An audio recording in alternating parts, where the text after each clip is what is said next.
अब हमारे कल्याण में कोई संशय है?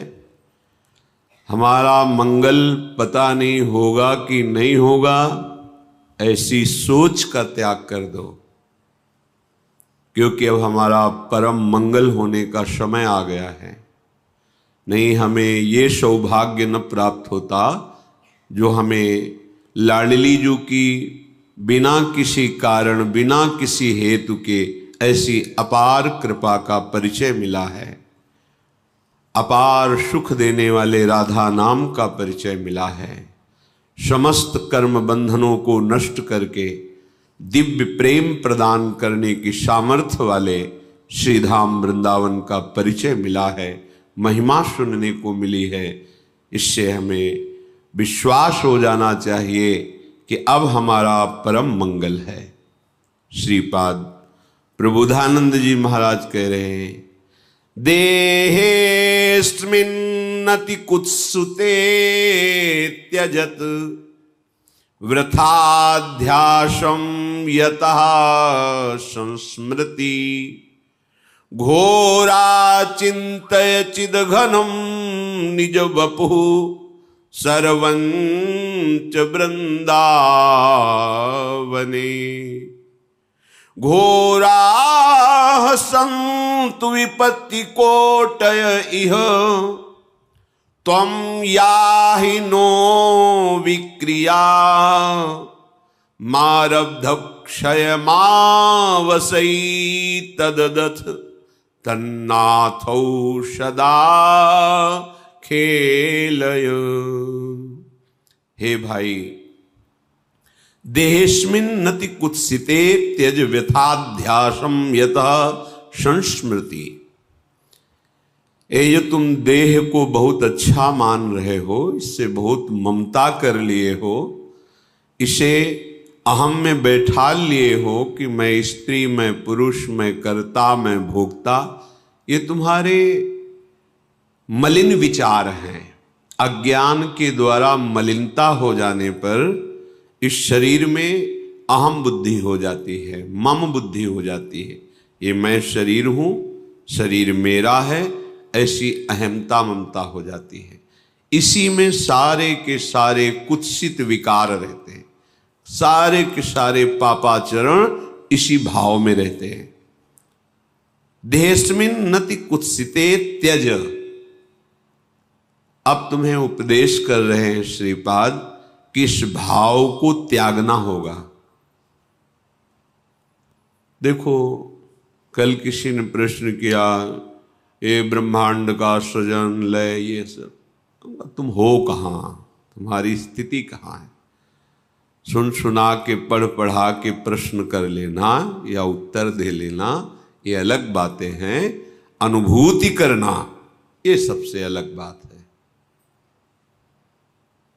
इतना हम देह भाव में मगन हो गए हैं, तन्मय हो गए हैं कि ऐसा हमें भान ही नहीं होता कि मैं शरीर नहीं हूं। 3.5 हाथ के शरीर में अपने हाथ से ना आप रह रहे हैं, फिर भी आपको अपना परिचय नहीं है। बहुत ज्ञानी बनते हो, बहुत प्रश्नकर्ता बनते हो, ऐसा लगता है कि तुम्हें सब शास्त्रों का ज्ञान हो गया है। पर हम और कुछ ज्यादा जानने की बात नहीं कहते। तुम अपने को जान लो, फिर सबको जान जाओगे। जानो अपने को। अपने को तो तुम देह माने हुए हो, अपने को तो तुम बुद्धि माने हुए हो। मैं बुद्धिमान, मैं ज्ञानवान, फिर तुम हो क्या? जब तुम अपना निर्णय नहीं कर पा रहे तो ब्रह्मांड का निर्णय क्या कर पाओगे? ये जब तक देह भाव है तब तक केवल सद असद क्रियाएं होती रहती है। ध्यान देना हमारी बात पर। उसे ब्रह्मानुभूति या भगवदानंद की छाया भी अनुभव में नहीं आएगी। यह अध्यात्म है, ये बुद्धि की धरा से नहीं, ये बुद्धि के लय होने पर होती है। और जितना ऐसा बुद्धि की ही ये चालबाजी है, जब तक हमारी बुद्धि तत्व में लय नहीं हो जाती, ब्रह्म में नहीं हो जाती, भगवत में नहीं हो जाती, तब तक विशुद्ध ज्ञान, परम शांति, परम सुख, परमानंद, ये सब केवल बातों में रहता है, अनुभूति में नहीं आता। इसलिए आदेश करते हैं, यदि तुम्हें सत्संग मिला है तो कम से कम थोड़ा तो विचार करना शुरू करो कि ये शरीर मैं नहीं हूं, ये हमें शरीर सेवा के लिए मिला हुआ है। बिल्कुल परम सत्य बात है। ऐसी कमाई करो अच्छे कर्मों की और उनको प्रभु में समर्पित कर दो। ऐसा संकल्प करो जगत मंगल के लिए, भगवत सेवा के लिए, और उसको प्रभु को समर्पित कर दो। ऐसा स्वभाव बना लो कि सबका हित, सबका मंगल और भजन, जीवन मुक्त हो जाओगे। जो परमहंसों को परमानंद की अनुभूति होती है वो आपके हृदय में स्फुरित हो जाएगी। इतना आनंद कि फिर और कोई चाह नहीं रहेगी। जैसे कोई तुम्हें जबरदस्ती विष खवावे तो तुम्हें कैसा लगेगा, उसके प्रति तुम्हारी कैसी भावना बनेगी। ऐसे ही जिससे भगवदानंद की अनुभूति का अंदर भाव आने लगता है कि मुझे भगवत प्राप्ति करनी, भगवदानंद में डूबना है, तो उसे विषय भोग देने वाला अंदर से वैसे ही लगता है जैसे कोई तुम्हें विष खवावे तो कैसा लगेगा। आप खाएंगे नहीं और बहुत ही उससे दूरी बनाने की इच्छा हो जाएगी। ऐसे ही इस मार्ग के पथिक के हृदय में ऐसी भावना होती, त्याजी नहीं। वास्तविक हृदय से कहता हूं, जिसे तुम सुख समझ रहे हो, जिसे अपने लोग सुख समझ रहे हैं भोगों को, ये केवल फसाव है, माया का एक भुलावा है, उसमें सुख नहीं है। सुख देखना है तो एक बार इस जन्म में निश्चय करो। इसी भुलावे सुख में आपने अनंत जन्म व्यतीत किए, पर अभी तक आपके हाथ कुछ नहीं लगा। एक बार बात मान लो और ये जन्म प्रभु को दे दो। अगर इस लोक और परलोक की कोई भी कामना तुम्हारी बकाया रह जाए तो हमें बताना, डूब जाओगे, परमानंद में डूब जाओगे। तुम्हें सोचना नहीं पड़ेगा, सोच खत्म हो जाएगी। बिना सोचे सब होगा जो तुम करके सोच के भी नहीं कर पा रहे हो। प्रसन्नात्मा न सोचती न कांक्षति, कैसी अद्भुत स्थिति। पर इसके लिए आपको ये छोड़ना पड़ेगा। ये जो कुत्सित शरीर में अहमता ममता, गंदी बातें देखना, सुनना, भोगना, ये छोड़ना होगा। क्योंकि इसको जब तक नहीं छोड़ोगे तो शरीर भाव तुम्हारा और पुष्ट होता रहेगा। शरीर भाव पुष्ट होता रहेगा तो जन्म मृत्यु, नाना प्रकार के दुख सुख ये आकर्षित करते रहेंगे। जहां आपने अधर्माचरण छोड़ा और भगवत चिंतन कर रहे हैं, आपका हृदय निर्मल होने लगेगा। तो ये शरीर अपने आप अलग दिखाई देगा। उसमें मैं शरीर नहीं हूं ऐसा चिंतन नहीं करना पड़ता, अपने आप ये अलग दिखाई देता है। मन बुद्धि अपने आप अलग दिखाई देते हैं, स्वभाव अपने आप अलग दिखाई देता है। और जब इन तीनों का बाध हो जाता है, स्थूल सूक्ष्म कारण, तो जो बचा वो अपना स्वरूप होता है। जब स्वरूप में तन्मय हुआ तो कुछ बचा ही नहीं, सब ब्रह्ममय हो जाता है। लगो, अनंत जन्म लगा दिए जहां तुम्हारे हाथ कुछ नहीं लगा। एक बार प्रार्थना मान लो। सब कार्य करते हुए हम ये नहीं कहते कि आप सब छोड़ करके किसी गुफा में चले जाओ, समय नहीं है। जहां हो वहीं रहते हुए इतना समझ लो कि ये देह तुम्हारी तत्रापि क्षणभंगुरहा है, दुर्लभ, पर कभी भी नष्ट हो सकती है। किसी भी उपाय से तुम इसे बचा नहीं सकते देह को, इसका नाश अवश्यंभावी है। तो इस देह के छूटते छूटते तुम ऐसी कमाई कर लो कि तुम्हें आगे दुख न देखना पड़े। जो अज्ञानी जन हैं, जिनको सत्संग प्राप्त नहीं है भगवत कृपा से, वो जब भागवतिक बातें सुनते हैं तो उनको विश्वास नहीं होता। क्यों? क्योंकि इतना असत आचरणों में वो लीन है कि ये बात भी उनको समझ में नहीं आती, बर्दाश्त नहीं होता कि इसको छोड़ करके भी कोई सुख है। और जबकि जिसे सुख कहते हैं वो इसके छोड़ने में ही है। त्यागात शांति अनंतरम, सब शांति चाहते पर भोग के। और भगवान कह रहे जिन्होंने रचा है, त्यागात शांति अनंतरम, त्याग करते ही शांति का प्रादुर्भाव हो जाता है।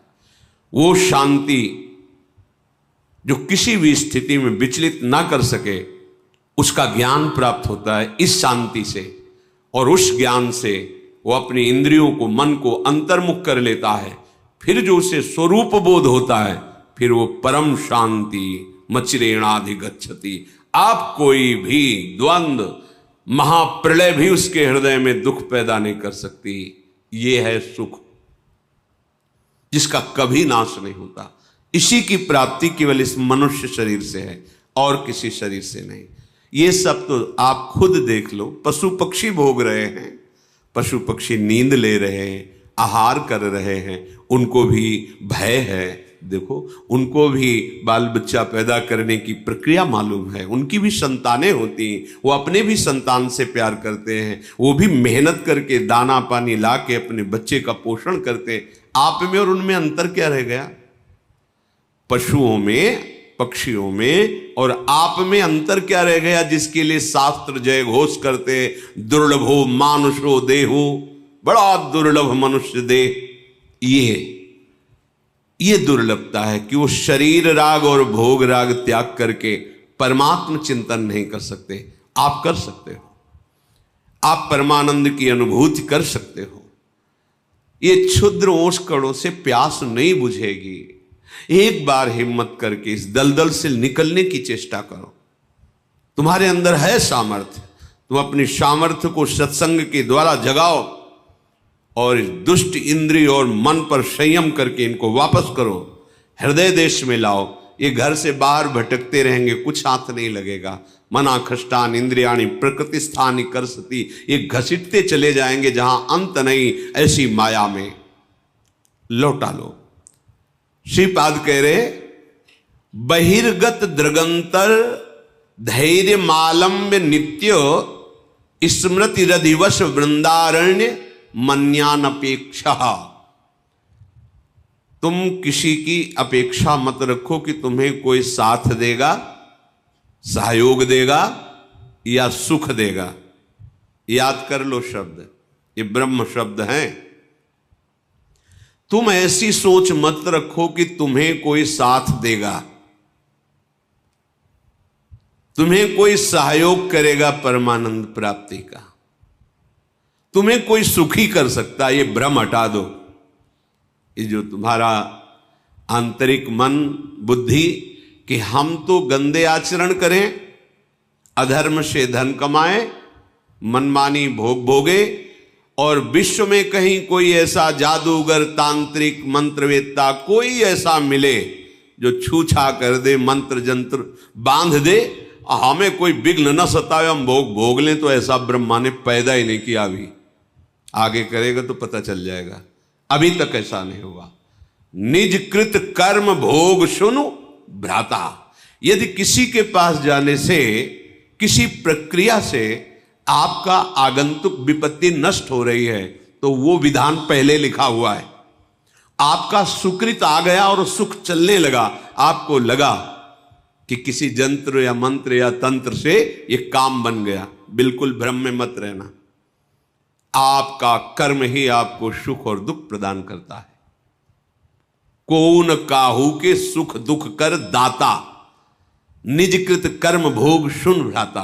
अब इस अध्यात्म की बात को कोई समझना चाहता है? नहीं। कोई ऐसा हवन कर दो, कोई ऐसा मंत्र, कोई ऐसा जंत्र, कोई ऐसा तंत्र, तुम तपस्या करके कोई ऐसा जंत्र बांध दो, कोई ऐसा मंत्र प्रयोग कर दो जिससे मैं सुखी हो जाऊं। फिर कह रहा हूं, ऐसा ब्रह्मा सृष्टि में रचा ही नहीं है। यहां जो रचना है वो भगवान के द्वारा। वो कह रहे, अवश्यमेव भोक्तव्यम कृतम कर्म शुभाशुभम। तुम्हें भोगना पड़ेगा अपने शुभ अशुभ कर्म। सामने खड़े हैं जो कर्तुम अकर्तुम अन्यथा कर्तुम सर्व समर्था ईश्वर, वो सामने खड़े हैं और अर्जुन से कह रहे हैं, अपनी स्थिति ऐसी बनाओ कि कोई दुख तुम्हें व्याकुल न कर पावे, कोई सुख तुम्हें आए हर्षित न कर पावे। सुख दुख में तुम्हारी समान स्थिति हो, कोई विकार तुम्हारे हृदय को व्यथित करे और उसे तुम सह जाओ, तो तुम परम पद के अधिकारी हो जाओ। सामने परम पद विराजमान है, इनको सहो। जंत्र नहीं बांधा, कोई वहां धागा नहीं बांधा। क्या कह रहे हैं? तास्तित क्षस्व भारत, सहो ये आगमा पाइनो अनित्यास, ये नाशवान है, इनको सह जाओ। यम ही न व्यथ्यंते ते पुरुषम पुरुषर्षभ सम दुखा सुखाधीरम स्वमृतत्वाय कल्पते।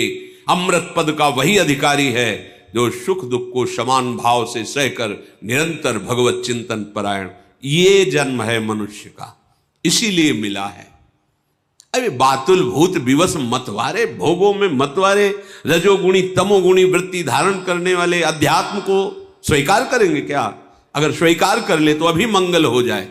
उनकी समझ में आएगी ये बात, सब ऐसे ही है, क्योंकि उनको सत्य संसार लग रहा है, उनको मैं शरीर लग रहा है, भोग उनको सुखद लग रहे हैं। अब उस सुख को प्राप्त करने के लिए धर्म अधर्म कुछ नहीं देखना, बस भोगना है। ऐसे लोग कहीं अध्यात्म की बातों को समझते हैं, अध्यात्म उनके हृदय में कहीं प्रकाशित होता है सामर्थ्य, पर वो स्वीकार नहीं कर सकते। इसलिए बहिर्गत दृगंतर धैर्य मालंब, ये बाहरी दृष्टि छोड़ो, धैर्य पूर्वक चलो। इस मार्ग में या इस जन्म में जो हमें भगवदानंद की प्राप्ति करनी, बहुत हिम्मत वाला बनना है, बहुत सहनशील बनना है, बहुत धैर्यवान बनना है। ये मन इंद्रियां आपको विचलित करेंगे, जलाएंगे, आप चुपचाप शांत। एक अंतर की बात कह रहे हैं, कामादि दोषों को शमन करने की अनुभूत बात। आप किसी से कहो मत कि मुझे कोई विकार आ रहा है, मेरी बात मान लेना। ये हम अपने हृदय की बात कहते हैं, किसी से भी मत कहो कि मेरे अंदर विकार आ रहा है। उससे क्या होगा? जब आप किसी से कहते हो, स्वीकार कर लेते हैं कि मेरे अंदर काम बहुत पीड़ा पहुंचा रहा है, तो उसकी सत्ता दृढ़ हो जाती है। ये तुम्हारी समझ में नहीं आएगी बात। ये असत हैं, इनका अस्तित्व नहीं है। नासतो विद्यते भाव, इनका कहीं भी भाव नहीं है ही नहीं। ये तुम्हारी स्वीकृति से, तुम्हारे चिंतन से हैं। अगर आपने कह दिया तो इनकी सत्ता दृढ़ हो जाती है, फिर ये और परेशान करते हैं। ना होने पर भी ये ठूठ का भूत है, शांत। हृदय जल रहा है, हृदय में प्रेरणा हो रही, गंदी दृष्टि करो, गंदी बात देखो, गंदी क्रियाओं में सुख, शांत।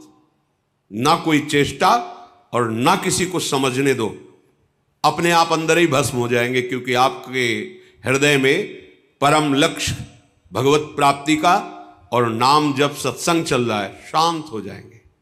कभी कभी अशुद्ध भोजन हो जाने पर, रजोगुणी तमोगुणी भोजन हो जाने पर इनकी प्रबलता नजर आती। शांत रहो, देख लो, कुछ ही घंटों में समन हो जाएगा। शांत रहो, ये अनुभव की बातें कह रहे हैं। शांत रहो, कोई चेष्टा मत करो। भजन बने बने लेट जाओ, सो जाओ चुपचाप, कुसंग मत करो। कुछ ही घंटों में अपने आप वो गुण टिकेगा नहीं, जो तमोगुण रजोगुण भोग वासना पैदा कर, शांत हो जाएगा। अगर कोई चेष्टा की, अगर कोई बाहरी वृत्ति वस्तु व्यक्ति स्थान का संयोग बनाया, वो संस्कार दृढ़ हो जाएंगे और आपको भोगों में सुख है ऐसा निश्चय हो जाएगा। भारी पतन होना शुरू हो गया। बहिर्गत दृगंतर धैर्य मालंब्य, धैर्य पूर्वक सह जाओ, धैर्य का सहारा लो। कोई तुम्हें सता नहीं सकता, थोड़ा जलन बर्दाश्त करो। दोनों तरफ जलन है, थोड़ी देर। ये मध्य में खड़े, इधर परमार्थ है अध्यात्म, इधर है मायामय मार्ग।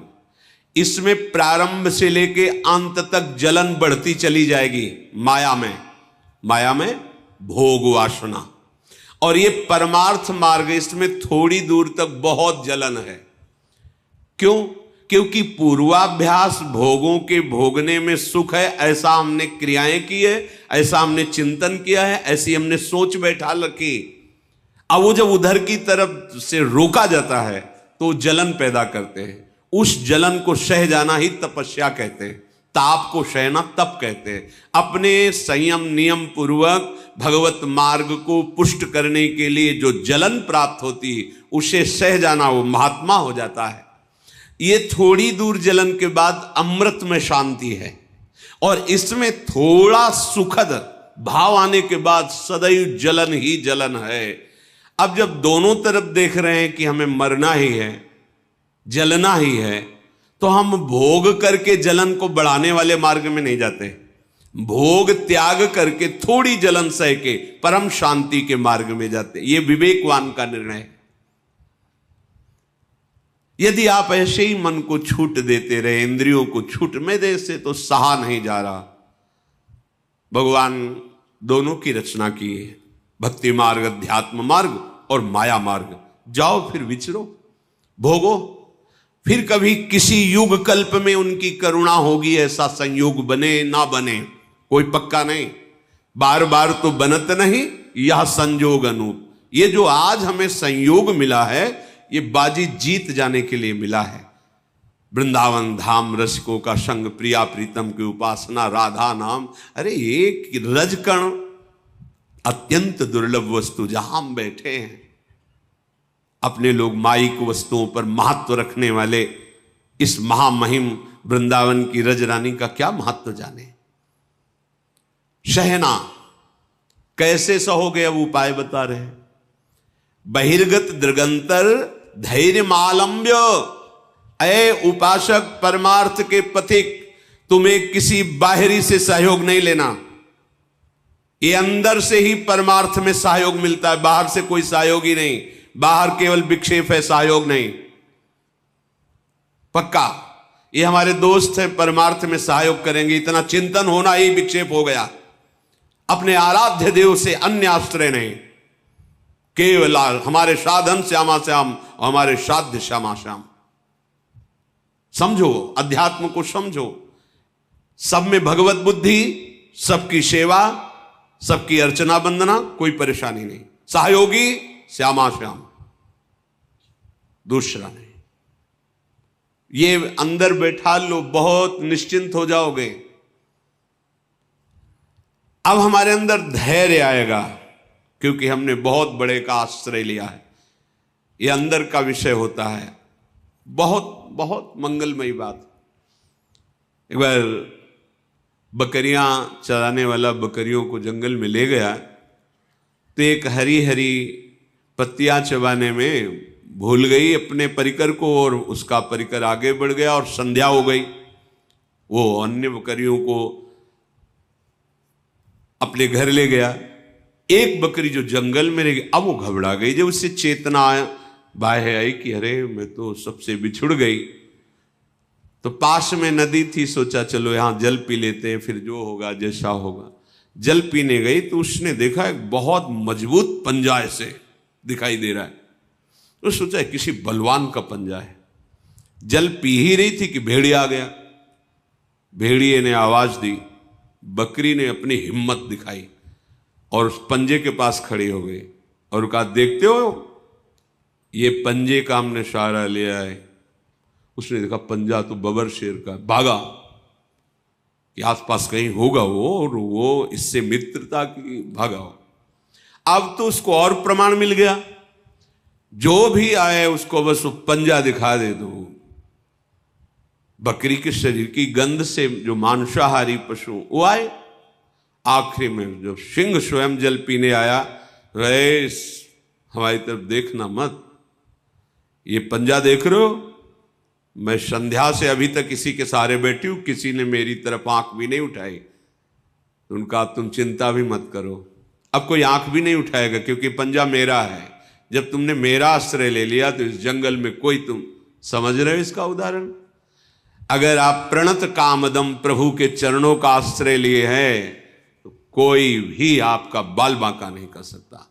सबसे महाबली प्रभु श्री हरि के चरणारविंद हैं। विश्वास का मार्ग है ये। अगर विश्वास नहीं तो भटकना पड़ेगा।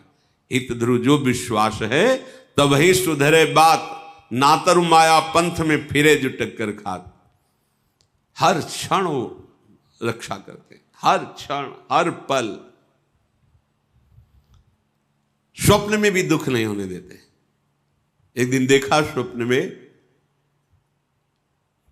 चारों तरफ से समुद्र उफान कर रहा है, भारी वर्षा हो रही, नगर डूबते चले जा रहे हैं। उनमें हम भी सब डूबते चले जाए। अभी घबराहट पैदा हुई, स्वप्न है, घबराहट एकदम पैदा हुई। एक बालक इतना बड़ा जाता है, अंगुली पकड़ता है, चलो हमें वो मार्ग पता है जहां ये समुद्र तुम्हें डुबो नहीं पाएगा, दौड़ो हमारे साथ। अचानक ऐसे ऊंचे स्थान पर ले जाता है, आप बिल्कुल निश्चिंत रहो, यहां कोई भी पानी नहीं आ सकता। आंख खुली एकदम, इतना डर लगा। देखो स्वप्न में भी डर नहीं पैदा होने देते, स्वप्न में भी दुख पैदा नहीं। शरणागत वत्सल भगवान स्वप्न में भी दुख, फिर जागृत की क्या कहे, आश्रय लेके तो देखो। बहिर्गत दृगंतर धैर्य मालम्ब, सहारा लो किसका, प्रभु का, और धैर्य धारण करो, सहना सीख जाओ। कैसे आप सह पाओगे, इसके लिए उपाय नित्य स्मृति, नित्य निरंतर भगवान की स्मृति। ये बहुत बड़े स्मरण, बहुत बड़ी उपलब्धि है। ये बाहरी साधनों की बात यहां नहीं कह रहे, स्मृति सिर्फ अंदर की बात होती है। माला जपना जप कहलाता है, बाहरी कष्ट सहना तप कहलाता है। साफ पवित्र क्रियाएं हैं, भागवतिक क्रियाएं हैं, शुभ क्रियाएं हैं, अशुभ क्रियाएं हैं, बहुत सब। यहां एक शब्द केवल बोला गया, श्रीपाद कह रहे नित्य स्मृति। गीता जी का फल भी अर्जुन को जो मिला, तो नष्टो मोहा स्मृतिर लब्धा त्वत्प्रसादान्मयात्, ये स्मृति बहुत जोर की उपलब्धि है।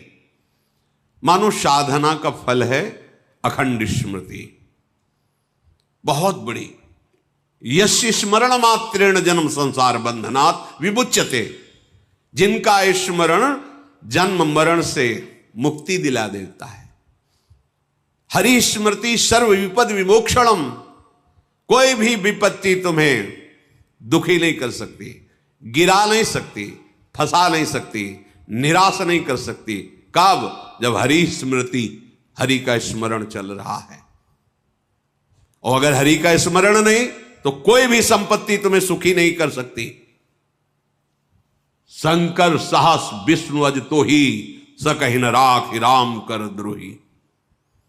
का हनुमंत विपति प्रभु सोई, जब तो सुमिरन भजन न होई। स्मृति रात दिन अपनी प्यारी जो प्यारे जो के नाम की स्मृति, रूप की स्मृति, लीला गुण की स्मृति, धाम की स्मृति, भगवत प्रेमी महात्माओं की स्मृति। जिनको नाम लेत दुख छूटत, सुख लूटत तिन संगति। जिनको नाम लेत दुख छूटत, सारे विघ्नों का नाश करने में समर्थ है प्रभु और प्रभु के प्रेमी जनों की स्मृति। नित्य स्मृति, इस पर ध्यान दो, यही तुमको सब सामर्थ्य देगी सहने की। हर समय मधुर मधुर स्मृति। नाम कितना मीठा, कितना रसमय, कितना सहज सरल, राधा राधा राधा। देखो जबकि कैसी अनुपम सामर्थ्य आपके हृदय में आती है। और ये केवल भावुकता का निर्णय नहीं है। पूज्य राधा बाबा महाराज ऐसे संत जो शास्त्र के एक अक्षर की भी कभी अवहेलना नहीं, एक अक्षर, पूरा श्लोक या शब्द तो बात जाने दो, शास्त्र प्रमाण से जो अपने जीवन को बांध के रखे, वो महापुरुष। संन्यास से नाम में, नाम जुगल नाम, जुगल नाम से विश्राम भूमि राधा नाम। जब राधा नाम का परिचय जागृत हुआ तो बाबा सब भूल गए। संन्यास का मंत्र तो कीर्तन से ही रुकने लगा था गीता वाटिका में। भाई जी की कृपा से फिर जुगल नाम, और जुगल नाम की कृपा से राधा नाम, और राधा नाम की कृपा में ऐसे डूब गए, राधा राधा राधा राधा राधा राधा राधा। ऐसे ऐसे परम ज्ञानी महात्मा जो पूज्य श्री जयदयाल जी महाराज जब श्री कृष्ण स्वरूप का वर्णन किए तो उन्होंने कहा कि मेरी रुचि नहीं है। क्यों? ब्रह्म है मुझे पता है, पर ये स्वीकार करके माया को और रूप धारण किए हुए हम तो पर ब्रह्म परमात्मा तत्व की उपासना करते हैं। मुझे एक बार भाई जी से मिलो कभी, हमें किसी से मिलने की आवश्यकता नहीं। संयोग बना तो वही कहाँ स्थित हो गए, राधा राधा राधा। और भाई जी के प्रति कैसी श्रद्धा कि जैसे अपने प्रेमी जन वृंदावन धाम की निष्ठा ले लेते, प्राण चाहे छूट जाए धाम नहीं छूटेगा, ऐसे उन्होंने भाई जी के शरीर के साथ का क्षेत्र संन्यास लिया। जहां भाई जी का शरीर वहीं राधा बाबा का शरीर, जहां उनकी चिता लगी वहीं टीन छवा के पूरा जीवन व्यतीत किया। राधा राधा राधा। क्या चला जाएगा? जो तुम्हें चाहिए वो सब कुछ आ जाएगा। आप विश्वास करके तो चलो। वृंदारण्य मन्यान अपेक्षा, किसी की अपेक्षा मत रखो।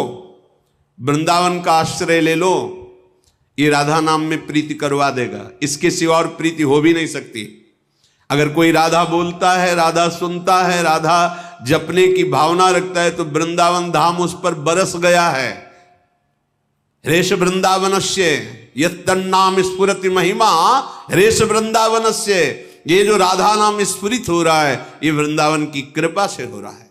और राधा नाम की कृपा स्मृति में बदलेगी।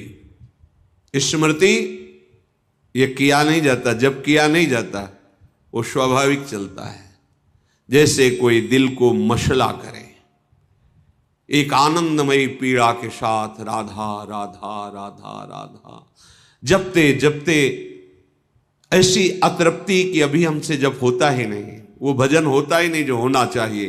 बार बार फिर रोना, फिर पुकारना, फिर उनके साथ विहरण करना, ये सब प्राप्त हो जाता है।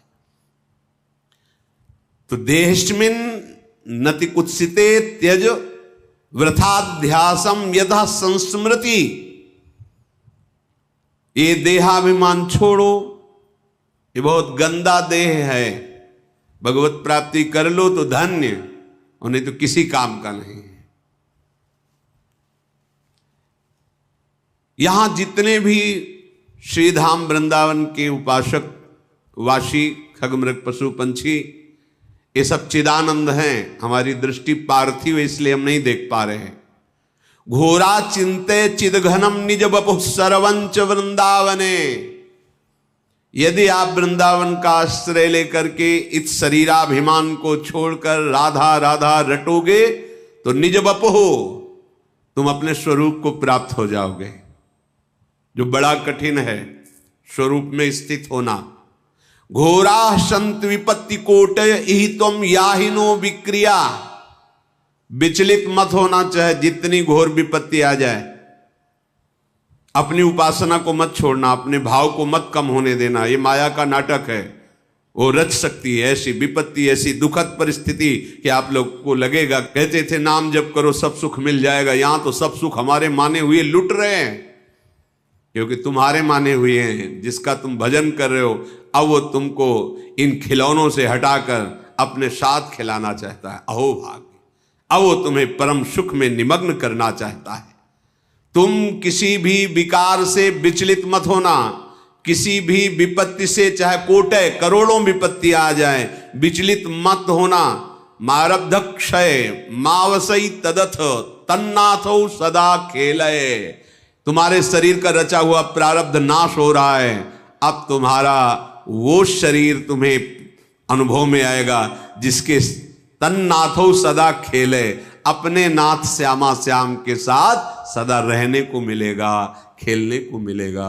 उनके साथ हर क्षण हमारा व्यतीत होगा। सोचो कितना बड़ा लाभ हमें अपने प्राणाराध्य श्यामा श्याम के साथ रहने को मिलेगा। उनका उच्छिष्टामृत पान करते हुए उनकी लीला में महासुख में निमग्न, अनुमान भी नहीं कर सकते कि कैसा महासुख होगा। अरे जिनकी एक झलक पा जाए योगींद्र मुनींद्र तो उन्मत्त हो जाएं, उन प्रभु के साथ रहने को मिलेगा।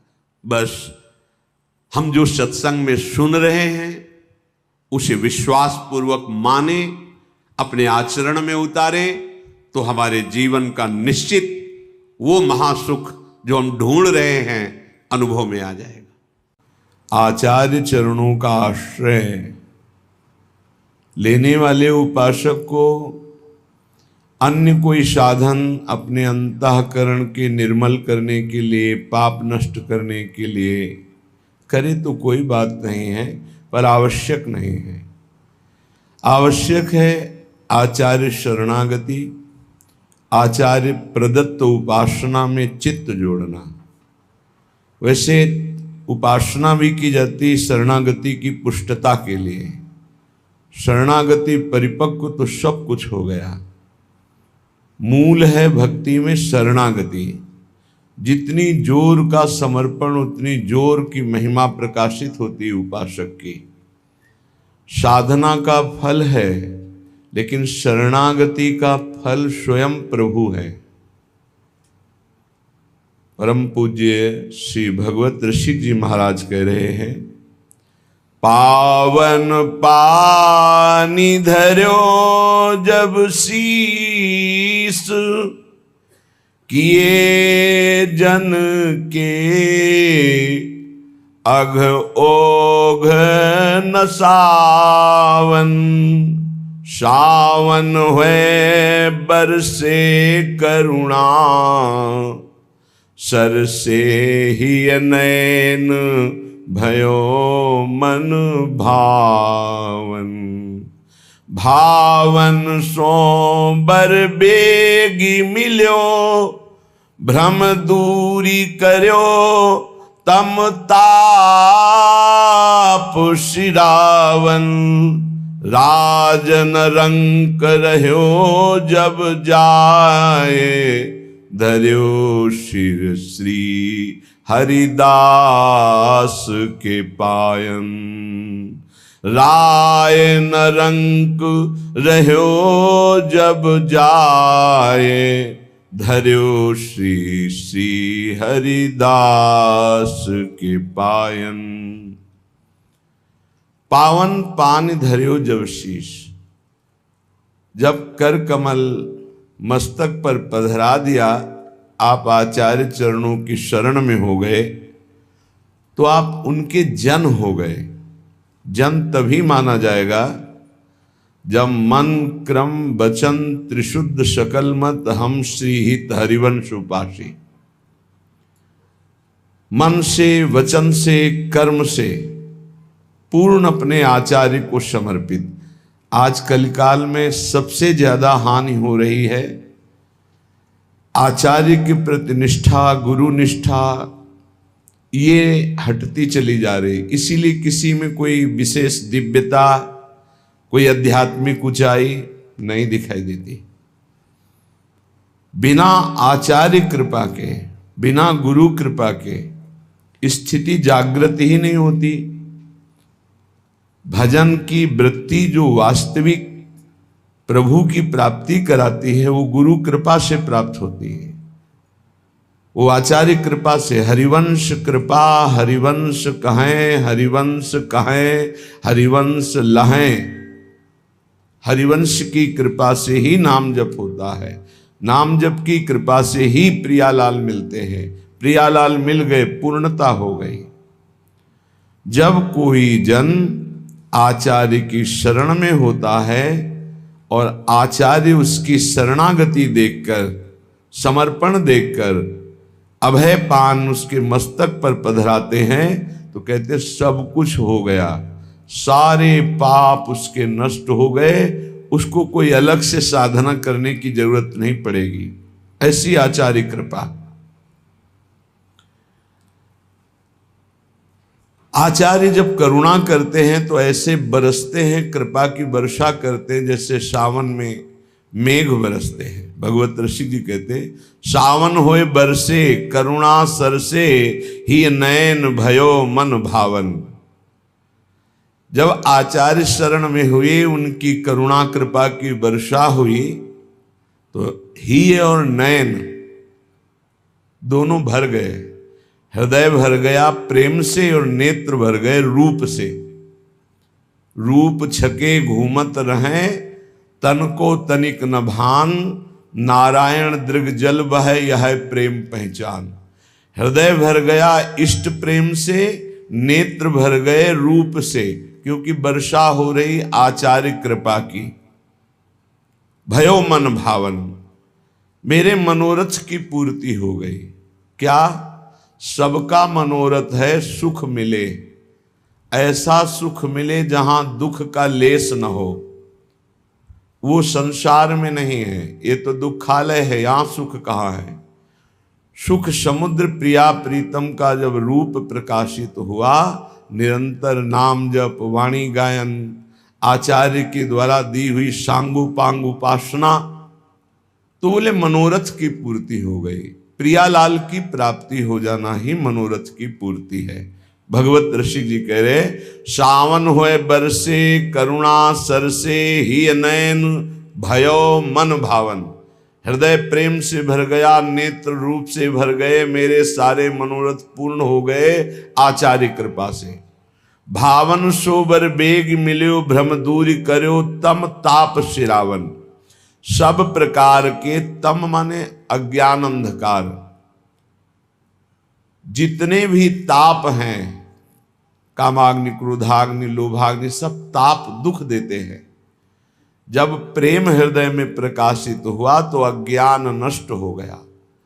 कोई ये न समझे कि भक्त को ज्ञान नहीं होता।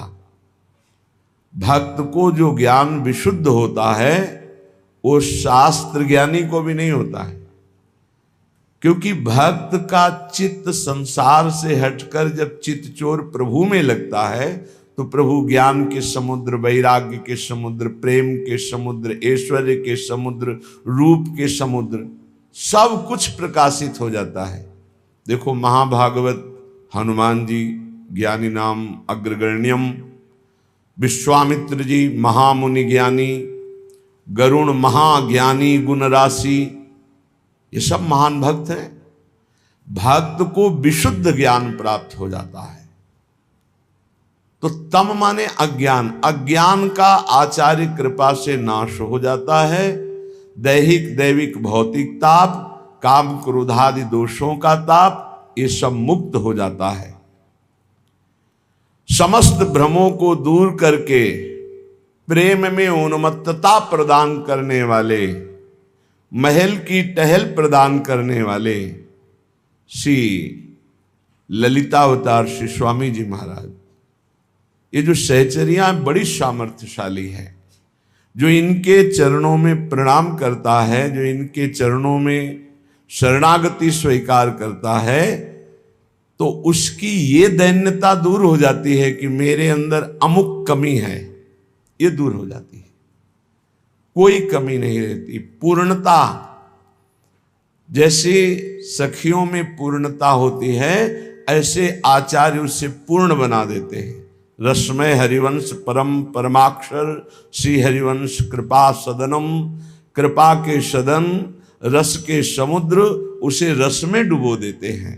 इसलिए बड़े भाग्यशाली हैं जो आचार्य शरणागत हैं। श्रीपाद प्रबोधानंद जी महाराज कह रहे हैं, राधा कृष्णा वनधिक समौ रूप लावण्य लीला, वैदग्ध्याद्य निर्वधि मिथोर्वद्य गाढ़ानुरागौ, सांद्रानंदाम्बुधि रसचमत्कार धारां वहन्तौ, वृंदारण्ये परिचर मुदा नित्य सत्ता प्रकाशौ। अनधिक सम, कोई किसी से कम नहीं है। लाल मरकत मन छबीलो तुम जो कंचन गात, बनी श्रीहित हरिवंश जोरी उभय गुण गण मात। लालजू का लावण्य बढ़ता रहता है और लाडली जू का रूप बढ़ता रहता है। इसलिए श्रीपाद करे, राधा कृष्ण वनधिक समौ, कोई अधिक नहीं है, दोनों एक ही तत्व हैं। नागरी नौ किशोर, मिथुन मनस्य चोर, दोनों एक दूसरे के चित्त को चुरा रहे हैं। और दंपति रस समतुल, प्रिया प्रीतम, समान रस से भरे होने पर भी गौरवर्ण श्री लाडली जू रसदात्री, लालजू रस भोक्ता, इसलिए लालजू में दैन्यता, प्रियाजू में गरूरता, रूप गरूरता। रूप लावण्य लीला वैदग्धि जहां निरंतर अनुराग बढ़ाता रहता है। ये वृंदावन धाम बहुत जल्दी लाभ प्रदान करता है, प्रेम रूपी लाभ। बस यहां रहने से रह जाए। सबसे बड़ी बात है, कितना भी कष्ट मिले किसी वैष्णव की निंदा ना करे, कोई वैष्णव अपराध न बन जाए, बस धाम सब मंगल कर देगा। ये लाखों बार बात कही गई, पर भगवान की ऐसी प्रबल माया है कि और अपराध बने न बने वैष्णव अपराध जरूर बन जाता है। क्योंकि जब तक देहाभिमान है तो वैष्णव अपराध बन जाएगा, जब तक ममता है तब तक वैष्णव अपराध बन जाएगा। ये अहम, ये ममत्व जब श्री जी के चरणों में समर्पित हो जाता है, फिर अपराध की गुंजाइश नहीं रहती। इसलिए कहा कि वृंदावन वास करने वाला यदि अभिमान छोड़ करके वास करे तो बहुत जल्दी वृंदावन के रहस्य को जान ले। वृंदावन यह विधि बसय तज के सब अभिमान, तृणते नीचो आपको जाने सोई जान। नहीं तो कहीं न कहीं दोष वर्णन हो ही जाता है, और जहां दोष वर्णन हुआ तहां माया का पर्दा लग गया। जो उपासना में सुख मिल रहा था, भजन में रुचि बढ़ रही थी, जो एक भगवत प्राप्ति का उत्साह जगा था, वो सब नष्ट हो जाता है। इसलिए महाप्रेम वर्धन प्रिया प्रीतम में करने की सामर्थ्य रखने वाला वृंदावन अपने लोगों के हृदय में प्रेम प्रकाशित कर दे, कौन से आश्चर्य की बात है। जो युगल सरकार की आनंद पूर्वक सेवा करते हैं और दैन्य भाव से रहते हैं तो बहुत जल्दी प्रेम प्रकाशित हो जाता है हृदय में। पर अनन्य भाव धाम के प्रति जिनका आ गया, सर्वस्व भाव धाम के प्रति आ गया, सर्वस्व वृंदावन, प्राण वृंदावन, ये हम बड़ी जल्दी भगवत प्राप्ति देख रहे हैं। पूरा जीवन संसार में रहे, कृपा हुई, वृंदावन धाम आ गए, 4 दिन 10 दिन में शरीर छूटा और भगवत प्राप्त हो गए। कैसा आश्चर्य में लाभ। फिर आप वृंदावन का नाम रट रहे हैं, आश्रय लिए हैं, वास स्वीकार किए हैं, या वृंदावन के आश्रित होकर दूर से प्रिया प्रीतम की आराधना कर रहे हैं, आपको भगवत प्राप्ति नहीं होगी। हम तो देख रहे हैं ऐसे कि जो जीवन में भजन नहीं किए, जिसे भजन कहते हैं, और उनके पता नहीं करुणा निधान स्वामी जी की कैसी कृपा हुई, आए और चटपट श्री जी के पास चले गए। अहेतु की कृपा, अहेतु की कृपा। श्रीपाद कह रहे हैं, बहुत ऊंची निष्ठा की बात, कि हरि चरण प्रेमानंद कदम्बम विडंबयति। अब मेरे लिए विडंबना है हरि चरणारविंद का प्रेमानंद, हरि चरणारविंद का प्रेमानंद मेरे लिए विडंबना है। तुम्हारे लिए क्या है? राधा पद रस वन्यम, श्री राधा पद रस से अभिषिक्त होने के कारण मेरा मन अब हरि चरण प्रेम की तरफ भी नहीं जाता। ये बहुत बड़ी बात है। हित सजनी जी भी यही कह रहे हैं कि हरिजू ने देखा कि मेरी प्रियाजू की ये बहुत सेवा करती है, प्रिया सुख प्रदान करने वाली ये सहचरी है, आज मैं इसे निहाल कर देता हूं। और हरि अपना श्रृंगार रस की वर्षा कर देते हैं, जो गोपीजनों द्वारा याचना की जाती है। वो सहचरी को अयाचित ढंग से,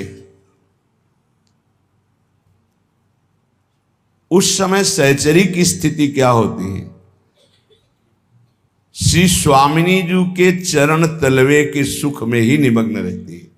हरिजू के द्वारा दिए हुए श्रृंगार रस में किंचन मात्र नहीं। तवैव श्री राधे पदरस विलासे मम मनः, मेरा मन है प्रियाजू आपके चरण विन्यास में, आपकी चरण सेवा सुख में ही, इनके नाना प्रकार के श्रृंगार रस में भी मेरा मन। बहुत उच्च कोटि की ये प्रेम धारा प्रकाशित होती है वृंदावन में प्रिया चरण अरविंद की, बहुत उच्च कोटि की। यदि हरि चरण प्रेमानंद कदम्बम विडंबयति, मेरे हृदय में हरि चरणारविंद का प्रेम आनंद अब विडंबना मात्र है। क्यों?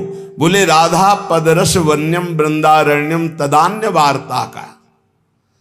अब तो मुझे राधा चरणारविंद के प्रेम रस का स्वाद मिल गया, जिस प्रेम रस स्वाद के लिए स्वयं लालजू उन चरणों को मस्तक पर लगाते हैं, हृदय से लगाते हैं, नेत्रों में लगाते हैं। चापत चरण मोहन लाल, कबों कर गही नयन लावत, कबों छुआवत भाल। ये वृंदावन धाम है। यहाँ वैदिक सिद्धांतों के ज्ञाता, पुराणों से के बड़े बड़े ब्रह्म ऋषि भी याचना करते हैं पर प्रवेश नहीं पाते, ऐसा ये रस है। हरि हरि धिगस्तु मामिहि यदति सुतुच्छेषु लोक धर्मेषु अस्वार्थे स्वति शक्तो विहन्मि वृंदावने प्यहो वासम। हे हरि मुझे धिक्कार हो यदि मैं वृंदावन का आश्रय और वास छोड़कर किसी और का आश्रय और वास स्वीकार करूं। ये बहुत परम लाभ की बात हमने देखा गुरु कृपा से। जो भगवत प्राप्ति जन्म जन्म मुनि यतन कराही, ऐसे चटपट वृंदावन दे देता है। ऐसे ही यहाँ खिलवाड़ है, घर घर भटकत मुक्ति बावरी कमले को बतरावे। विश्वास मान लीजिए, श्रीपाद कह रहे हे हरि मुझे धिक्कार हो यदि मैं वृंदावन का आश्रय वास छोड़कर कहीं कुछ और स्वीकार करूं तो मुझे धिक्कार हो। क्यों? अपितुच्छ लोक रंजनम मां संजन मत्र विडभांडे प्रिय वृंदावन जीवन जनसंगम स्वार्थ भंजनम मुंच। ये जीवन रोज का रोज मृत्यु के गाल में जा रहा है। ये लोक लोकांतर का मनोरंजन प्रतिपल नष्ट हो रहा है। ये आपको अच्छा नहीं लगेगा, समझ में नहीं आएगा कि संसार कितना सुखद है। ये कह रहे हैं नष्ट हो रहा है। आपसे सच्ची कहते हैं यदि सात्विक वृत्ति आ जाए अभी, सतोगुण जनित माया का ही सतोगुण है, तो आपको कुछ अच्छा नहीं लगेगा। हर वस्तु काटने को दौड़ेगी, किसी से बात करने का मन नहीं होगा, जीना मुश्किल हो जाता है। ऐसे आनंद की धारा प्रकाशित होती है। ये भजन है भजन। अभी रजोगुण छाया हुआ है, अभी शुद्ध सात्विक तो बात जाने दो, सतोगुण ही नहीं पूरा स्थायी आया। नहीं कुछ अच्छा नहीं लगे, कुछ अच्छा नहीं लगता, कुछ नहीं। बस एक आह निकलती रहती है, एक भजन की ऐसी व्याकुलता बढ़ती है जो कहीं कुछ संतुष्टता नहीं, लोक लोकांतर में कहीं कुछ नहीं। नारायण स्वामी जी कह रहे ब्रह्मादिक के भोग शब्द विष सम लागता है। लाखों बार याद हो गया होगा आपको, लेकिन क्या विष के समान लगता है मृत्यु लोक का सुख? वहां कह रहे ब्रह्मादिक के भोग शब्द विषम लागता ही नारायण ब्रजचंद की लगन लगी ही जाए। और यहां कह रहे हैं कि हरि चरणामृत का, जो हरि चरणों का प्रेमामृत है, वो भी हमारे लिए विडंबना है, क्योंकि हम राधा चरणारविंद की आसक्त चित्त वाले। और यहां तो मृत्यु लोक के सुख ही प्रिय लग रहे हैं, तो कह रहे हरि हरि धिगस्त मामी, धिक्कार है। मृत्यु प्रतिपल हमारे शरीर को खाती जा रही है, एक एक श्वास नष्ट होती जा रही, एक एक मिनट शरीर नाश की तरफ जा रहा है। और मन लोक रंजन में लगा हुआ है। कैसी विनोद की बात है कि सांप ने मेढक को पकड़ रखा है, आधा मेढक उसके मुख में है और मेढक सामने पतिंगा को पकड़ के खाने की चेष्टा कर रहा है। वो ये नहीं समझ रहा है एक झटके में तू जाने वाला है अंदर। जय श्री हरिवंश प्रपंच बंच सब ये काल ब्याल को खायो, काल रूपी सर्प ने ग्रस लिया है, बस झटके में लीलने की जरूरत है। धिक्कार है यदि मानव देह प्राप्त करके भजन न करके भगवत प्राप्ति की चाह न प्रकट करके भोगों में समय नष्ट किया जा रहा है। लोक रंजन, लोक में मनोरंजन में हमारा समय नष्ट हो रहा है। बिल्कुल ठीक ऐसी दशा है जैसे प्रचेताओं से नारद जी उपदेश करते हैं, दक्ष के पुत्रों को उपदेश करके महाभागवत बन। ठीक हमारी दशा वही भोगों में रत है। हम ऐसे अंधकार में छिद्र की तरफ जा रहे हैं जहां से वापस लौटना ही नहीं होता। जब से सृष्टि हुई आज तक वापस नहीं लौटे, लौटना भी नहीं चाहते, इसी में मनोरंजन करना चाहते हैं। झूठा खेल। इस ठगनी माया के मनोहर वाटिका में एक बार जो घूमने गया वापस लौट नहीं पाया, फंस गया। हरि गुरुदेव यही वापस कराएं तो वापस हो सकते हैं। जैसे नवीन नवीन घास अपनी हरिणियों के साथ हरिन खाते हुए मस्त हो रहा है और शिकारी बिल्कुल बाण संधान उसके ऊपर किए हुए है, बस छूटने वाला ही बाण है। यही दशा हम सबकी है। पत्नी पुत्र परिवार भोगों में मगन हो रहे हैं और काल रूपी शिकारी केवल श्वासें गिन रहा है, पूरी होते ही नष्ट कर देगा। इस विष्ठा पात्र मां संजन मत्र विडभांडे, इस विष्ठा पात्र शरीर को मैं मानकर अपने परम स्वार्थ का नाश कर रहा है। इसलिए समस्त संगों का त्याग करके असंग होकर निरंतर भगवदाकार चिंतन में रहो, भगवत वृत्ति धारण करो। मान लो श्रीपाद कह रहे यदि इस जन्म में ऐसा नहीं किया तो बहुत पछताना पड़ेगा। बस दिन जा रहे हैं, दिन जा रहे हैं। रोज 2-4 बार दिन में ऐसी तैयारी होती है, जाना है श्री जी के पास जाना है। हमें प्रतिपल ऐसी तैयारी में रहना है जैसे किसी को विदेश जाना है, अभी मकान भी बेच देते हैं, खेती भी बेच देते हैं, अब तो यहाँ रहना नहीं, जाना है।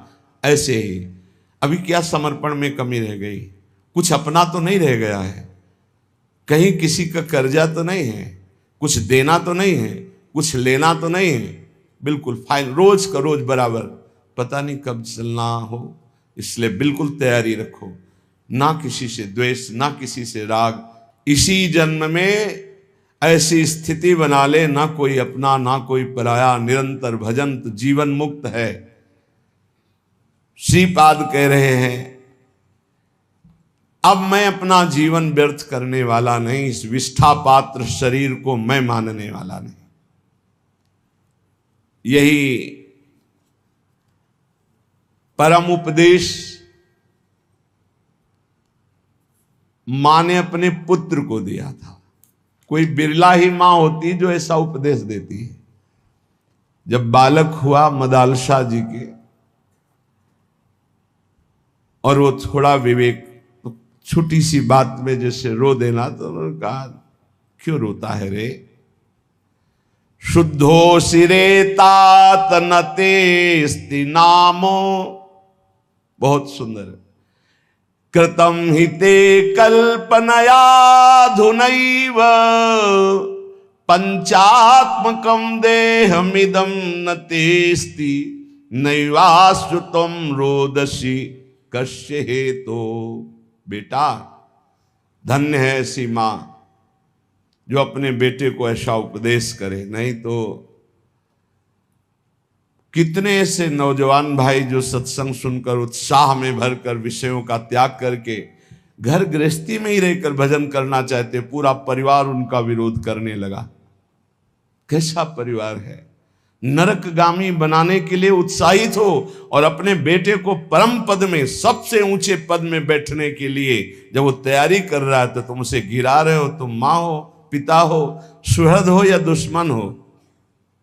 जाके प्रिय न राम वैदेही, तजिए ताहि कोटि बैरी सम जद्यप परम सनेही। कोई भी हो, भगवत मार्ग मत छोड़ना, बड़े भाग्य से प्राप्त होता है। ये सब माया के पार्षद हैं जो मना करते हैं कि भजन न करो, पाठ न करो, सेवा न करो। देखो, असत क्रियाओं को मना नहीं करते, गंदी क्रियाओं को मना नहीं करते, भगवत क्रियाओं को मना करते। और धन्य है माता मदालसा, जिन्होंने कहा क्यों रोता है तू, शुद्धोस रेतात नतेस्ति नाम। बेटा, तू शुद्ध आत्मा है, तेरा यह कोई नाम नहीं है, शरीर का नाम है।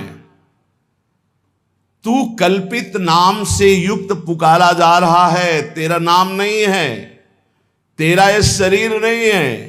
इस शरीर पंचभूतों का ढांचा है, तू शरीर नहीं है। ना ये तेरा है ना तू इसका है। बेटा, किस लिए रो रहा है? शुद्धोस रे तात नेतेस्ते नाम, तेरा नाम नहीं है। कृतम हिते कल्पना युधा नयु, ये कल्पना है, कल्पना तूने कामनाएं की, उसी की वजह से तू शरीर में फंस गया। तू शरीर नहीं है, पक्की बात। कल एक नवयुवक भाई कह रहे थे कि हमें बड़ा संशय है, आप प्रमाणित कीजिए विज्ञान और अध्यात्म को एक करके।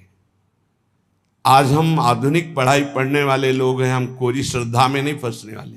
प्रमाणित कीजिए आप कि आपका अध्यात्म सत्य है। कैसे प्रमाणित करें? विज्ञान केवल स्थूल को जानने वाला है, वो भी बहुत प्रवीण विज्ञान में जो है, केवल स्थूल जगत, इसके आगे नहीं। स्थूल जगत, स्थूल शरीर, सूक्ष्म में प्रवेश ही नहीं है। और अध्यात्म सूक्ष्म के आगे कारण से भी परे है। विज्ञान क्या जानेगा? क्या जानेगा? विज्ञान केवल स्थूल जगत, स्थूल ढांचा, इसी का केवल विज्ञान है और कोई विज्ञान नहीं। हमें बता दीजिएगा। स्थूल जगत, स्थूल ढांचा, इतना ही विज्ञान है। कोई यंत्र तैयार हुआ आज तक विश्व ब्रह्मांड में जो सूक्ष्म शरीर को दिखा सके, जो कारण शरीर का अनुभव करा सके? फिर आत्म तत्व तो ये बहुत ही स्थूल जगत। जैसे कहा जाता है कि चंद्र लोक गए, मिथ्या। एक सीमा है, इसके बाद अंतरिक्ष है, इसके बाद स्वर्गलोक है। स्वर्गलोक में सबसे ऊंचाई पर चंद्रलोक है, जहां सूर्य से भी कई हजार योजन ऊपर, और सूर्य तक पहुंच जाए कोई तो राख के सिवा कुछ नहीं हो सकता। अब वहां कैसे जाना कि चंद्रलोक है? वहां कोई मिला था क्या कि मैं चंद्रलोक वासी हूं? एक सीमा है जहां तक पहुंचा जा सकता है यंत्रों के द्वारा। फिर सिद्धावस्था के द्वारा गति होती, यंत्रों की गति नहीं होती, पांच भौतिक शरीरधारी की गति नहीं हो सकती। वहां सिद्धावस्था, सूक्ष्म शरीर, देव शरीर से प्रवेश होता है। एक सीमा है, जिस सीमा में जाके आप बोल सकते हो चंद्रलोक, बोल सकते हो, कुछ भी बोल सकते हो, वो आपकी कल्पना है। आकाश के ऊपर जो स्वर्ग, महरलोक, जनलोक, तपलोक, सत्यलोक, इन लोकों में सिद्धावस्था को प्राप्त महापुरुष पहुंचते हैं। स्थूल, जितना स्थूल यंत्र से स्थूल तक की, जहां स्थूल की सीमा समाप्त, वहां सिद्धावस्था में प्राप्त सूक्ष्म देहधारी महापुरुष जा सकते हैं। स्थूल शरीरधारी आज भी त्रिशंकु लटके हुए हैं बीच में।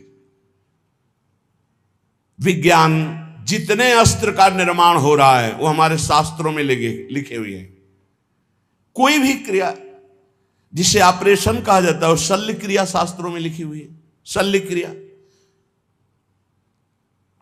क्या बिजली आज बनी है क्या? ये विद्युत प्रवाह तो कब से चला रहा है? जहां आपस में जल का घर्षण होता तो आकाश से बिजली नहीं गिरती क्या? तो विज्ञान बनाता कहां से है? हमारे शास्त्रों से ही तो। लेकिन स्थूल मात्र को, सूक्ष्म को नहीं, ना बना पाया है ना बना पाएगा। अरे बोले विज्ञान ने हवाई जहाज बना दिए, तो पेट्रोल वाले बनाए ना, डीजल पेट्रोल, ये पढ़ते होंगे ना। ऐसे विमानों का ब्रह्म ऋषियों ने निर्माण किया जिसमें न ड्राइवर की जरूरत है, न पेट्रोल डीजल की जरूरत है। ए पुष्पक चलो अयोध्या, चल गया। पुष्पक रुक जाओ, पुष्पक रुक गया। और ऐसे एक विमान नहीं, असंख्यों विमान देवलोक में हैं, पर पहुंच नहीं। कोई ललकारे ना अध्यात्म को। जहां से भौतिकवाद समाप्त होता है वहां से अध्यात्म प्रारंभ होता है। जहां विज्ञान हाथ खड़ा कर देता है वहां से प्रारंभ होता है अध्यात्म। अध्यात्म को कैसे? इसलिए पुत्र तू रो मत, तू शुद्ध आत्मा है।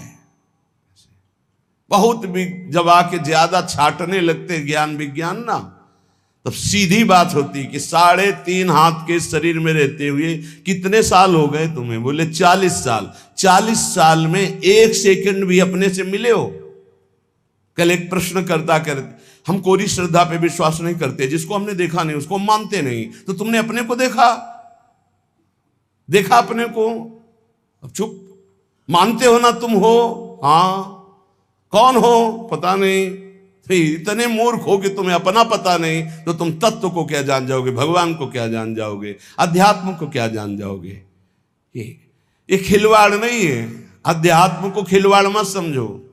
ये जो भगवत मार्ग के पथिक हैं इनको ऐसा मत समझो कि ये सांसारिक रहस्य को ना जानने वाले, ये क्रियाओं के कर्ता ना हो करके बैठ करके मांगते खाते पड़े रहते। नहीं, जहां तुम्हारी सोच नहीं वहां हर समय स्थिति रहती है। जो वास्तविक भगवान के मार्ग में चलते हैं, तुम समझते हो हम बहुत कार्य करने में प्रवीण हैं। 1 घंटा हम बता दें, एक बिंदु पर अपने मन को लगा के दिखाओ।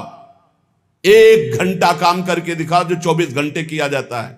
जो संत महात्मा 24 घंटे कार्य करते हैं, तुम 1 घंटा करके दिखाओ। क्या? सर्वस्व भूल करके, देह भाव को भी भूल कर एकमात्र सच्चिदानंद में हाहाकार मचा देगा। मन हाहाकार मचा देगा। हाँ, इसे लगा सकते हो 1 घंटा टीवी चला के हाथ में माला लेके। 1 घंटा देह भाव का विस्मरण करके परमात्मा तत्व में स्थित होना मजाक समझा जाता है, अध्यात्म को अभी समझा नहीं। शुद्धो सिरे तात न तेस्ते नाम। जो पहले भी था वही मध्य में था, वही अब है, वही रहेगा। उसका ना कोई नाम है, ना कोई रूप है, ना कोई भेष है। वो कौन है? बोले शुद्धो सिरे तात न तेस्ते नाम कृतम हिते कल्पन याधुनैव पंचात्मकम देहमिदम न तेस्ति नैवास्य तुम रोदसी कस्य हेतु। बेटा तू क्यों रो रहा है? तो शुद्ध बुद्ध परमात्मा अंश है, परमात्मा स्वरूप है। ये 5 भौतिक देह तेरा नाम नहीं है। ना तू देह है, ना ये तेरा देह है, ना देह का नाम तेरा है। किसके लिए रो रहा है? धन्य है माता ऐसी जो अपने पुत्र को शुद्ध ब्रह्म ज्ञान का उपदेश दिया। नवा भवान रोदिति वै स्वजन्मा शब्दो यमासाद्य महिष सूनुम विकल्पमाना विविधा गुणास्ते गुणाश्च बहुता सकलेन्द्रियेषु। तात तू समझ, ये रोना भी क्रिया तेरे में नहीं हो रही। तू आनंद स्वरूप है, तेरे में रोना कभी हो ही नहीं सकता। राजकुमार, ये तेरे शरीर का संबोधन किया जा रहा है, तेरा नहीं।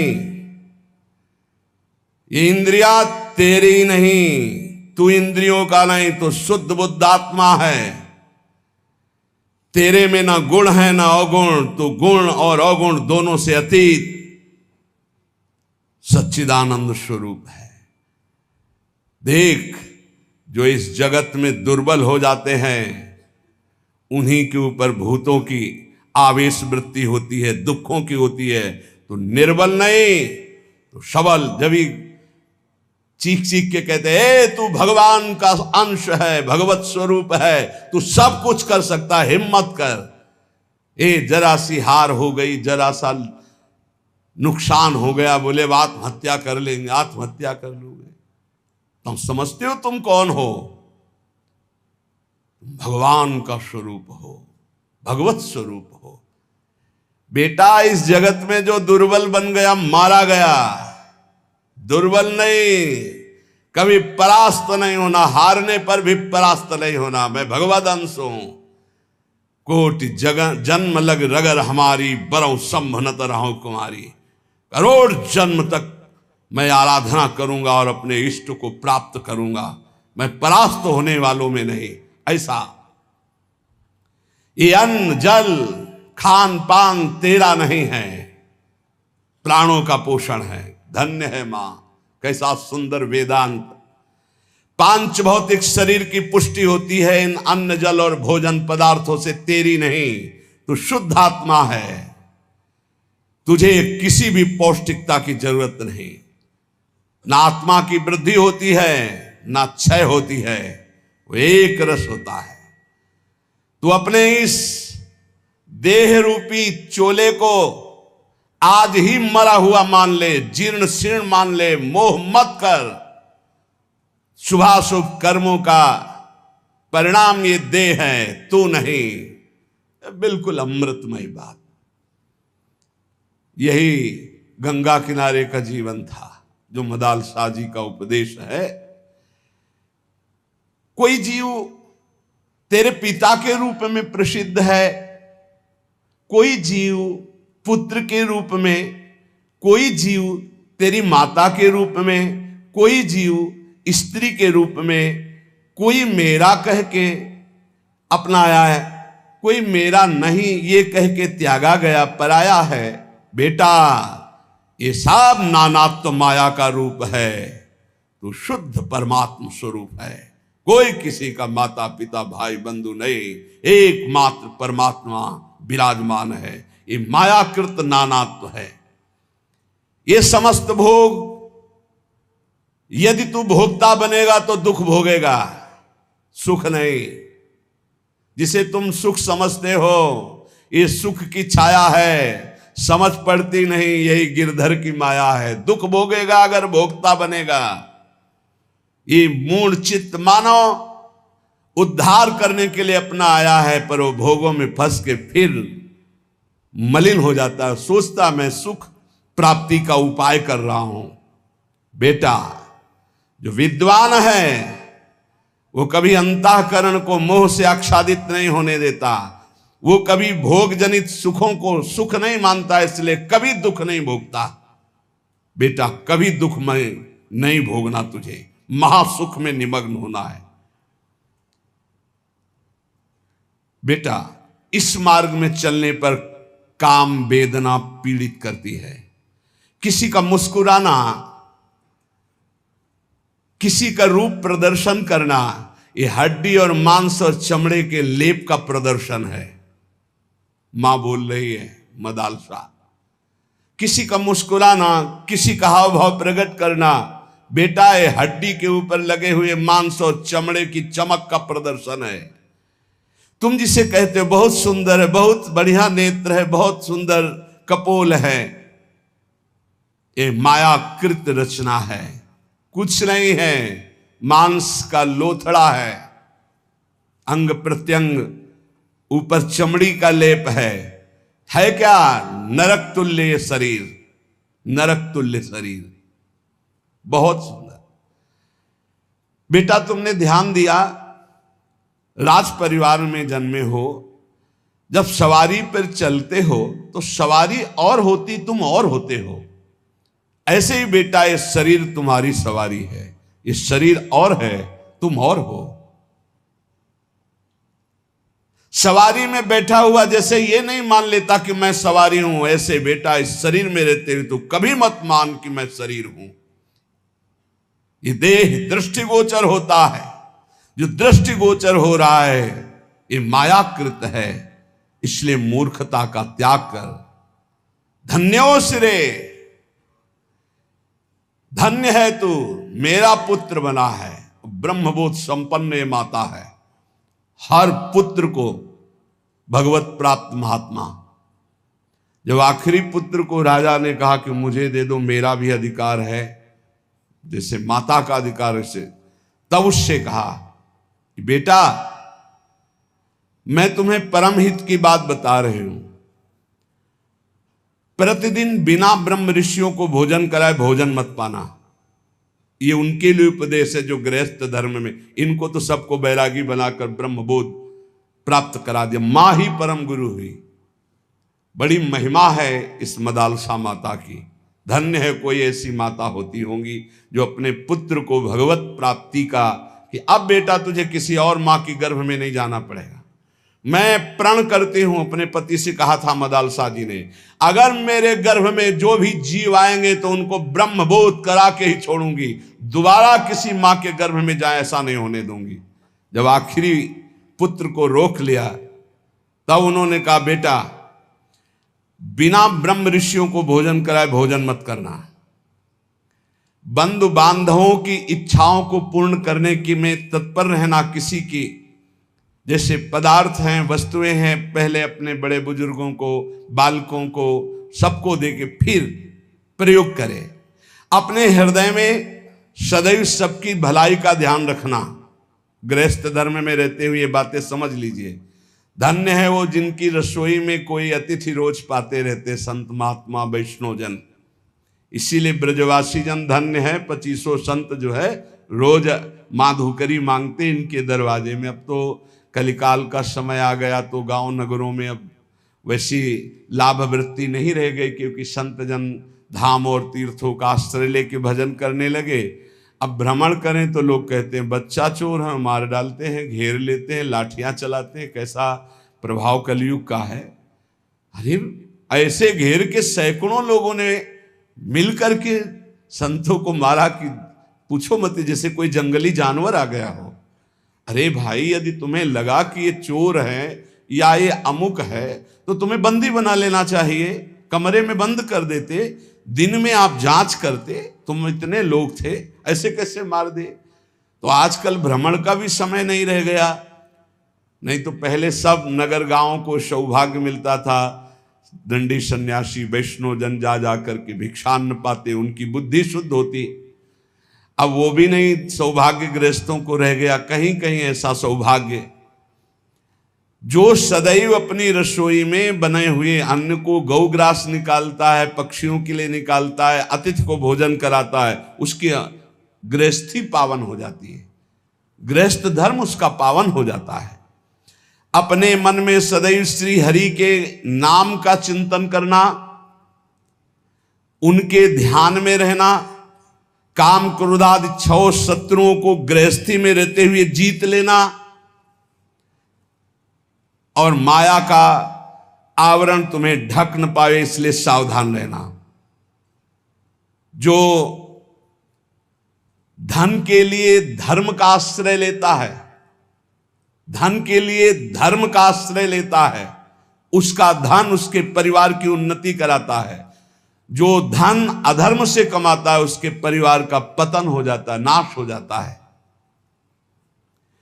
धन का प्रयोग सदैव दूसरों के सुख के लिए उतना पर्याप्त है जितना अन्न पेट में चला जाए, वस्त्र और बकाया परिवार की सेवा, राष्ट्र की सेवा, अन्य जनों को जिनको आवश्यक है उनकी सेवा। ये कमाने के लिए भेजे गए हो, ये ज्यादा जमा करने के चक्कर में मत पड़े, नहीं जमे रहेगा, वो जमे रहेगा, दूसरे ही उसका प्रयोग करेगा। आप तो ना सुकृत कर पाए, सद्व्यय कर पाए, और ना उसका भोग कर पाए, व्यर्थ में आपका गया। गांव में तो कई ऐसे मकान खुदाई पर मिलते थे कि दीवार मोटी मोटी होती थी, उनमें कलसे में रुपए रखे मिलते थे।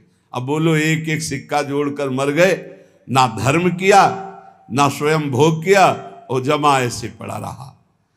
इसलिए बेटा धर्म का आश्रय लेकर धन कमाना और उस धन का सद्व्यय करना, सत्पुरुषों की सेवा में, सद्व्यवहार में। कभी पराई निंदा मत करना, ये मदालसा माता के, कभी पराई निंदा मत करना। विपत्ति से विपत्ति आ जाए तो भी किसी की निंदा मत करना। अगर कोई विपत्ति में पड़ा हो तो दौड़ करके उसका सहयोग करना। इस तरह तू आचरण करेगा तो तू भगवत प्राप्त हो ही जाएगा गृहस्थी में रहते हुए।